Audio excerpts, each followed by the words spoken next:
3, 2, 1, 0.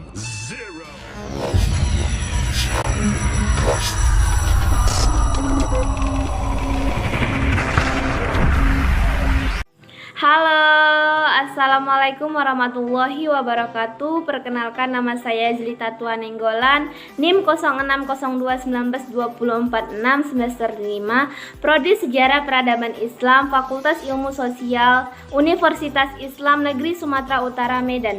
Nah, kali ini saya akan membahas mengenai biografi tokoh dan karya historiografi Islam, yaitu Ibnu Khaldun dengan karyanya Muqaddimah. Ibnu Khaldun merupakan filosof sejarah yang paling brilian yang pernah dihasilkan dunia Islam. Ia juga dikenal sebagai ahli politik Islam dan bapak ekonomi Islam. Bahkan, pemikiran-pemikirannya tentang teori ekonomi yang logis dan realistis sudah jauh terkenal sebelum ada Adam Smith dan David Ricardo mengemukakan teori-teori ekonominya. Ibnu Khaldun dilahirkan di Tunisia, Afrika Utara pada 1 Ramadan 732 Hijriah. Nah, nama ayah Ibnu Khaldun itu bernama Abu Abdullah Muhammad. Ayahnya ini merupakan seorang yang ahli dalam bahasa dan sastra Arab. Nah, Ibnu Khaldun ini mengawali pendidikannya dengan membaca dan menghafal Al-Quran seperti kebiasaan yang membudaya pada masanya. Pendidikannya ini dimulai pada usia yang sangat dini dengan pengajaran yang ketat dari guru pertamanya, yaitu orang tuanya sendiri.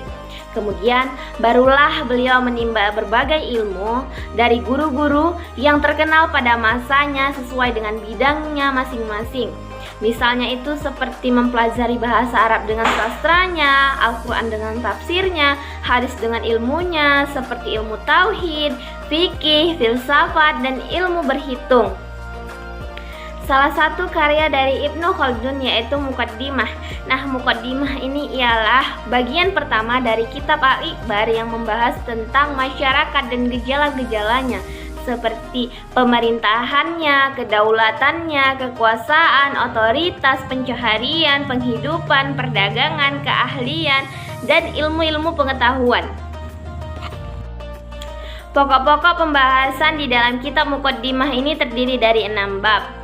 Bab pertama ini membahas mengenai peradaban dan kebudayaan umat manusia secara umum. Bab ini meliputi 6 pengantar yang berisikan pentingnya organisasi sosial kemasyarakatan, pengaruh iklim, dan letak geografis terhadap warna kulit, letak dan sistem kehidupan.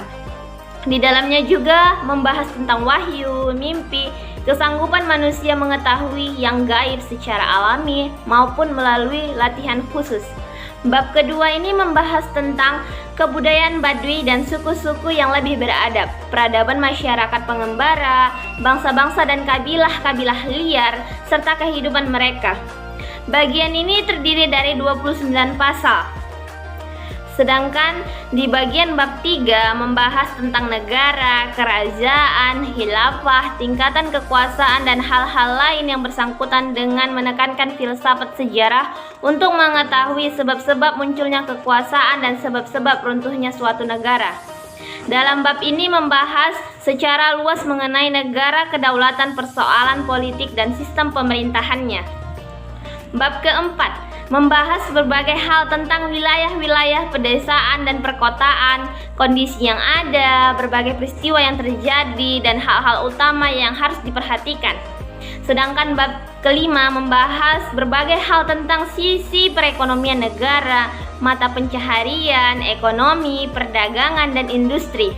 Dalam beberapa pasal di dalamnya juga diterangkan tentang beragam ilmu pengetahuan seperti pertanian, pembangunan, pertenunan, kebidanan, dan pengobatan.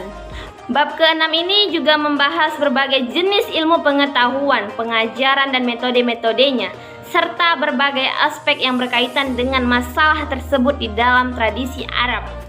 Nah, selanjutnya bab ini diakhiri dengan sastra Arab.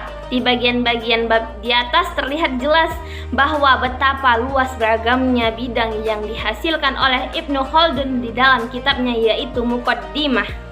Nah, Nah, itulah pembahasan saya mengenai biografi tokoh dan karya historiografi yaitu Ibnu Khaldun dengan karyanya Muqaddimah. Bila ada kesalahan dan kekurangan di dalam pembahasan saya mohon kritik dan saran. Saya Jelita Tua Nenggolan, Prodi Sejarah Peradaban Islam, pamit undur diri. Saya akhiri dengan wassalamualaikum warahmatullahi wabarakatuh.